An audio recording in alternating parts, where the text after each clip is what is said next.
Hello. આજે મારી સાથે બહુ સુંદર સુંદર એક વિચાર હતો, એક સુંદર ઘટના બની. એ મેં કીધું તમારી સાથે શેર કરેલું વેરી ક્વિકલી. હે ને એવું હતું કે હું આજે એક રાઈડ કરતી હતી, રિક્ષામાં આવી, જેમાં લેડી ડ્રાઈવર હતા. એ લેડી ડ્રાઈવરને જોઈને જ હું ખુશ થઈ ગઈ, અને એમાં પણ એ મુસલમાન હતા કે જેમના કહેવામાં આવે છે કે એ લોકો બહુ પાબંદીમાં રાખે છે પોતાની સ્ત્રીઓને. પણ એ સ્ત્રી, જ્યારે હું એ રાઈડ કરતી હતી, મારી ઓફિસથી હું ઘરે આવતી હતી અને એમની સાથે વાત થઈ મારે રાઈડમાં. જનરલી હું આટલું રાઈડ કરું છું એમાં લેડી ડ્રાઈવર બહુ જ ઓછા આવે છે, બટ હું એમને જોઈને જ ખુશ થઈ ગઈ કે ચલો, સ્ત્રીઓ બધી જ ફિલ્ડમાં હવે ધીરે ધીરે આવી રહી છે. નાની મોટી એવી કોઈ ફિલ્ડ નથી હોતી.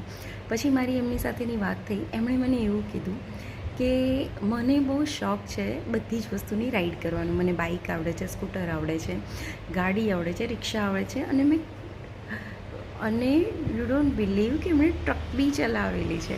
કેટલી સુંદર વાત છે ને આ. બસ એટલું મેં એમને પૂછ્યું, ડિટેલિંગમાં મેં નથી પૂછ્યું. એમણે મને ખાલી એટલું કીધું કે મોંઘવારી બહુ છે બેન, એટલે ઘર પૂરું કરવા માટે બધી જ વસ્તુ કરવી જ પડે.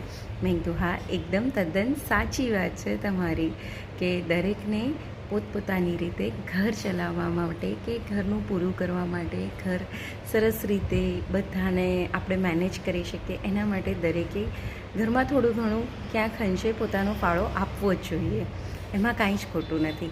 પણ સુંદર વાત એ છે કે હવે સ્ત્રીઓ ક્યાંય પણ પાછળ નથી રહી. આપણે પુરુષની સમકક્ષ નથી થવું, એમાં આપણે નથી પડવું.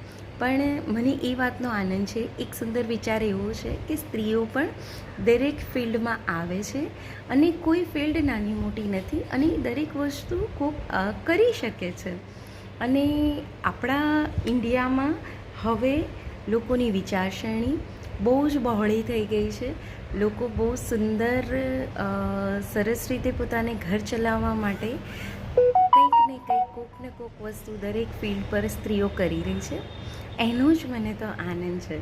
અને હેટ્સ ઓફ છે એ દરેક લેડીઝને જે ઘરેથી કરે છે, કે ઘરમાં રહીને ઘણા બધા કામ કરે છે, હાઉસવાઈફ છે, જોબ કરે છે, કે કોઈ પણ ફિલ્ડમાં છે, એ દરેકને હેટ્સ ઓફ છે. હે ને? તો આ હતો આજનો એક સુંદર વિચાર, જે વેરી ક્વિકલી મેં તમારી સાથે શેર કરી દીધો, બિકોઝ મને બહુ જ આનંદ થયો આજે.